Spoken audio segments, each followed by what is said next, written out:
যে বাড়াবাড়িটা চলছে সেটাও কিন্তু একটি আলোচনার বিষয়।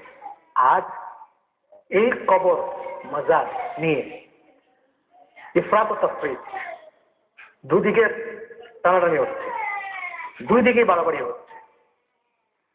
যদি এই বাড়াবাড়িতে শেষ হতো, এটি বিষয় সমাধানের দিকে চলে আসতো। একদিকে বলা হচ্ছে এটা একটা কবর পূজা, এটা শিরক, এই ভাষার উপর তারা অটল। আবার আরেক দিকে এটাকে বানানো হয়েছে ব্যবসার কেন্দ্র, বানানো হয়েছে নানা রকম শিরক ও বেদাতের একেবারে কেন্দ্রবিন্দু তৈরি করা হয়েছে। এমনটা কিন্তু যিনি মারা গেছেন আল্লাহর ওলি, তিনি এমনটা আশা করেননি, তিনি এটা চাননি। এটার বিরুদ্ধে তিনি সারা জীবন ফাইট করে গেছেন, অথচ তারই কবরে এটা হচ্ছে। তো দুইটাই আমাদের জন্য দুঃখজনক। একটিও ঠিক নয় কবরকে নিয়ে অতিরঞ্জিত করা এবং কবরকে নানা রকমের সাজে সজ্জিত করে এটাকে পয়সা উপার্জনের জন্য কিছু লোকের একটি কেন্দ্র তৈরি করা, এগুলোকে ভাড়া নেওয়া, ঘাট হাট এগুলো যেরকম ভাড়া হয়, ইজারা হয়, এখন এই ইজারা সিস্টেম করে যদি এটাকে দিয়ে একটা ব্যবসা তৈরি করা হয়, তাহলে যেমন আসল বিষয়টি কবর জিয়ারতের মতো বিষয়টি কলুষিত হবে। এটা তো সমালোচনা হবেই। তাহলে সাধারণত সমালোচনা না হয়ে পারে না, হবে। এবং এই সমালোচনা কবর জিয়ারত ইসালে সওয়াবের সমালোচনা তৈরি করে দিচ্ছে কারা? জিয়ারতের পক্ষে যারা, তারাই। তারা যদি এই কবরকে ব্যবসা কেন্দ্র তৈরি না করত এবং এটাকে অপকর্মের জায়গা না করত এবং অপসংস্কৃতি জায়গা না করত, শিরক বিদআতের জায়গা না করত, তাহলে এটার বিরুদ্ধে এত প্রচারণা হতো না। আবার অপরপক্ষে আরেকদিকে বলতে হয় যে এটার বিরুদ্ধে বলতে গিয়ে যারা সীমালঙ্ঘন করছেন অহরহ এবং যাদের মুখে লাগাম নেই, লাগাম ছেড়ে দিয়ে যা ইচ্ছা মুখে, ব্যক্তিগত বড় মাপের নয় কিন্তু কথা বলে ফেলছেন খুব বড় মাপের। তো যেহেতু আমাদের দেশে ধরপাকড় নাই, যে যেরকম টেলিভিশনে লাভালাভি করতে পারে করছে, এগুলো যদি ধরপাকড় থাকতো এবং এর পানিশমেন্ট যদি হতো, যে সত্যিকার অর্থে ইসলামী রেফারেন্সের বাইরে মন গড়া কথা যদি কেউ বলে তার পানিশমেন্ট যদি হতো, তাহলে বিষয়টি কিন্তু এই বিষয়টি একটি সংযমের মধ্যে চলে আসত। কিন্তু যেহেতু কিছু নাই, সে যে যেরকম ইচ্ছা আস্ফালন করছে, বিদ্যা বুদ্ধি থাকলেও করে, না থাকলেও করছে, বোঝা তো যায়। সেই হচ্ছে সমস্যা আমাদের জন্য। তো আশা করি এরকম একটা সমস্যা, এরকম একটা পরিবেশ আসুক, যে পরিবেশ আসলে জবাবদিহি সকলকেই যেন করতে হয়। বাড়াবাড়ি যারা করছে তাদেরকেও জবাবদিহির সামনে আসতে হবে।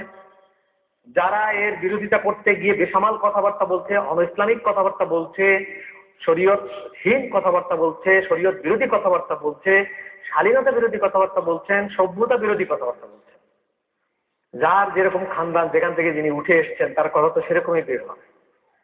আশা করা যায় না তেঁতুল গাছের বিচির থেকে ফজলি আম তো আশা করা যায় না, ফজলি আমের থেকে তেঁতুলের টক আশা করা যায় না। টক হতে পারে, অতটা না।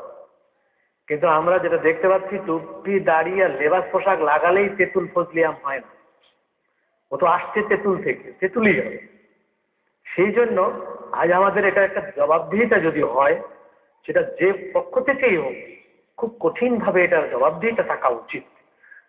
চলুন আমরা এই কিতাবে, হাদিসের কিতাবে, বাবু জিয়ারতে শারঈয়া ওয়া মা সাহহা ফিহা আন নবী সাল্লাল্লাহু আলাইহি ওয়াসাল্লাম, শরীয়ত সম্মত জিয়ারত এবং এটা কতটা সহিহ রাসূল পাক সাল্লাল্লাহু আলাইহি ওয়াসাল্লাম তার কাছ থেকে এই বিষয় যে হাদিসগুলো এখানে আছে, সেই হাদিসগুলোর থেকেও আমরা জানতে পারবো যে এটা একেবারে কবর জিয়ারত মানেই কবর পূজা, কবর জিয়ারত মানেই শিরক, কবর জিয়ারত মানেই বিদআত। এই শব্দগুলোকে ঢালাও ভাবে লাগাম ছেড়ে দিয়ে এর বিশুদ্ধতার প্রতি দৃষ্টিপাত না করে, এর যাবতীয় রীতিনীতি সীমালঙ্ঘন করে, ভদ্রতা শালীনতার লঙ্ঘন করে যেন বলা না হয়, সেজন্য একটি হাদিস প্রথমে যেটা বলা যায়, عن بريدة رضي الله تعالى عنه أنه قال قال رسول الله صلى الله عليه وسلم نهيتكم عن زيارة القبور فزوروها, যাওয়ার থেকে আমি তোমাদেরকে নিষেধ করেছিলাম। বাট ফাজুরুহা, তোমরা জিয়ারত করো, হুকুম দিলাম। সহিহ মুসলিম শরীফে জিলদে দুয়ামের 682 নম্বর হাদিস, এটা 682 নম্বর পৃষ্ঠায় রয়েছে। তারপর আবার চলে আসুন আরেকটি হাদিস, যেটা عن ابن مسعود رضي الله تعالى عنه أن رسول الله قال كنت نهيتكم عن زيارة القبور فزوروها فإنها تزهد في الدنيا وتذكر الآخرة। হুজুর বলেন, কুনতু নাহাইতুকুম, আমি তো নিষেধ করেছিলাম, আন জিয়ারাতেল কুবুরে, কবর জিয়ারত থেকে তোমাদেরকে নিষেধ করেছিলাম, ফাজুরুহা, তোমরা জিয়ারত করো। কেন? এটা জুহুদ, দুনিয়ার জুহুদ সৃষ্টি করে, অর্থাৎ দুনিয়া বিমুখ করে। মানুষ দুনিয়ার মোহে যখন আক্রান্ত হয়, আকৃষ্ট হয়, আচ্ছাদিত হয় এবং মাতাল হয়ে যায়, বিভোর হয়, বিমোহিত হয়, নির্বোধ হয় দুনিয়ার কিসে? মহব্বতে। দুনিয়া অর্জন করার জন্য, এই যা বললাম, টাকা পয়সা, ঘর বাড়ি, ব্যবসা বাণিজ্য, লক্ষ লক্ষ হাজার হাজার কোটি টাকা, তারপর তার ভিতরে হাই হুতার যায় না, শূন্যতা কাটে না।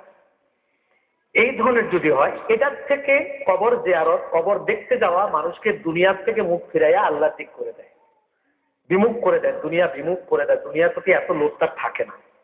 আরেকটা হলো তাজকিরাতুল আখিরা, আরেকটা হলো আখিরাতের স্মরণ বেশি বেশি হয়। আখিরাতের কথা মনে হয়, তার কারণ আমরা যখন হাঁটাচলা করি, ঘোরাফেরা করি, চলাফেরা করি, তখন আমাদের অতটা মনে পড়ে না কবরের কথা। একজনের সাথে কথা বলছি, লেনদেন করছি, ব্যবসা বাণিজ্য করছি, কবরের কথা অতটা মনে পড়ে না। কিন্তু যখন আমি একটি কবরের পাশে গিয়ে দাঁড়াবো, আমার চোখ বন্ধ করলে আমার কবরের ভিতরে যে লোক শুয়ে আছে তার চেহারা মনে পড়বে, কিভাবে তাকে কবরে শায়িত করলাম। তখন থেকে নিয়ে জিয়ারতের দোয়া পড়তে পড়তে পড়তে পড়তে আবার একটু অগ্রসর হতে পারবেন। চক্ষু বন্ধ থাকলে যে আমাকেও একবার এভাবে আমার জীবনটা চলে যাবে, আমি ছটফট করবো, আমাকে সবাই সান্ত্বনা দেবার চেষ্টা করবে।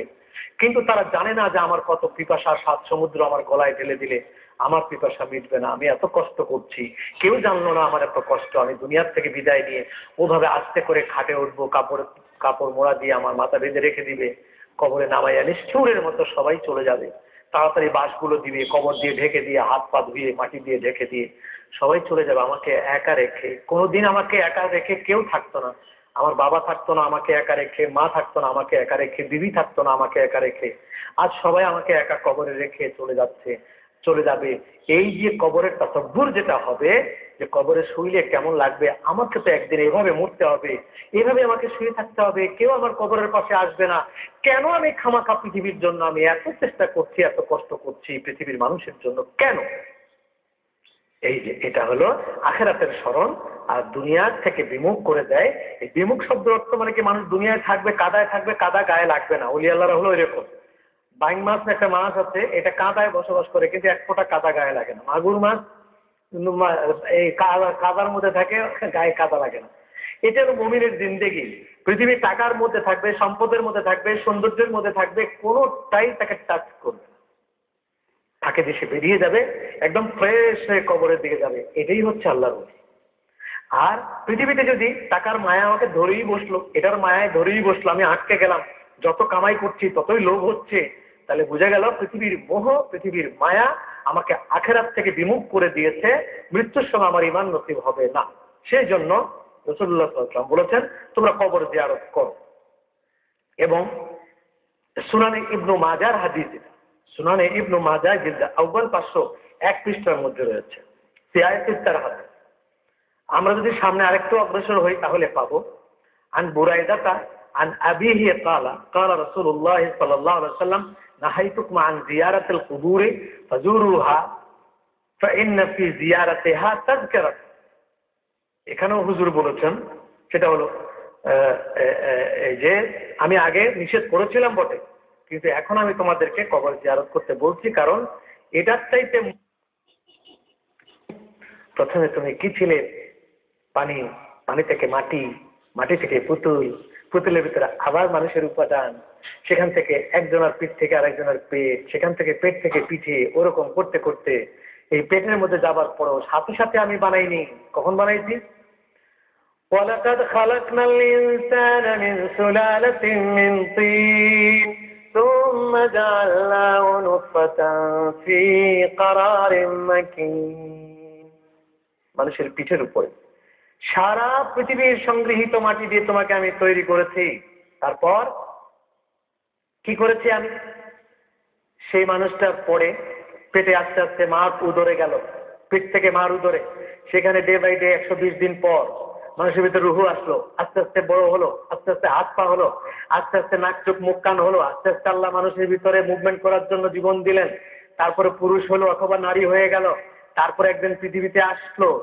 তোমাকে একদিনে তো আমি বানাই নাই, ধাপে ধাপে তোমাকে সুন্দর করে বানিয়েছি। এক জায়গায় নাকটা, এক জায়গায় চোখটা, এক জায়গায় কান দুটো, আরেক জায়গায় মুখের ফুটোটা। আমি তো তা করিনি। আমি তোমার সুবিধার জন্য, খাবার সুবিধার জন্য, তোমার চেহারা সৌন্দর্যের জন্য সব এক জায়গায় করে এত সুন্দর করে সেট আপ করে দিয়েছি। সুতরাং তোমাকে আমি একদিনে তৈরি করিনি। সেই জন্যই বলি, আল্লাহ তাআলা বলছেন এখানে উম্মে সালমা রাদিয়াল্লাহু তাআলা আনহার হাদিস, যে তোমাদেরকে প্রথমে আমি এই মানুষটাকে নিয়ে ইবরা, এই যে ইবরার কথা বললাম, লাকুম ফিহা ইবরাতুন, ইবরাতুন শব্দের অর্থ হচ্ছে যে এখানে কিছু বুঝবার আছে, বুঝার কিছু বিষয় আছে, জ্ঞান আছে, দর্শন আছে, এখানে সাইকোলজি আছে, এখানে সবকিছু আছে, সব বুঝার জন্য যে একটি মানুষ কিভাবে তার সৃষ্টি, কিভাবে তার উত্থান, আবার কিভাবে পতন। ওমান নুআম্মিরহু নুনাক্কিসু ফিল খালকি আফালা ইয়াকিলুন। আস্তে আস্তে তুমি বেড়ে ওঠো। 5 বছরের ছবিটা আর 85 বছরের ছবিটা, দুটো ছবি পাশাপাশি করলে কসম করলেও বিশ্বাস হবে না যে এই কি আমি ছিলাম। কোনোদিন কেউ বিশ্বাস করবে না। এবার যদি কি আমি 30 বছরের একটি ছবি আর 85 বছরের একটি ছবি এক হবে? এই যে আল্লাহ তাআলা পরিবর্তন করলেন ডে বাই ডে, বছরের পর বছর, আস্তে আস্তে 40 বছরে পূর্ণ শরীর সম্পন্ন করলেন। ঘেটে গেল, ঘাটতে ঘাটতে আস্তে আস্তে মানুষ বুড়ো হয়ে গেল, কোমর ভেঙে গেল, দাঁত পড়ে গেল, সবকিছু শেষ হয়ে গেল। এই যে কবরে চলে গেল, এটাতে কি বুঝবার কিছু নেই? পুরো সময়টাতে বুঝবার নেই? তাহলে এই বুঝবার আছে বিধায় কবরে দাঁড়াইলে একটা মানুষের এত সবকিছু ডিটেলস ইনফরমেশন মানুষের নজরে চলে। কি ছিল উনি, কি হলো, কিভাবে মারা গেল। সেই জন্য আসলে কবর জিয়ারতের ব্যবস্থা রাসূলুল্লাহ সাল্লাল্লাহু আলাইহি সাল্লাম অনুমতি দিয়েছেন কবর জিয়ারত করার জন্য। এর ভিতরে কত ফজিলত আছে সে কথা তো আরো রয়েছে। চলুন বাকি আলোচনা আবার আমরা আগামী পর্বে ইনশাআল্লাহুল আজিজ আলোচনা করব বাকি হাদিসগুলো। আজকের জন্য আপাতত এখানে শেষ করছি। আসসালামু আলাইকুম ওয়া রাহমাতুল্লাহি ওয়া বারাকাতুহু।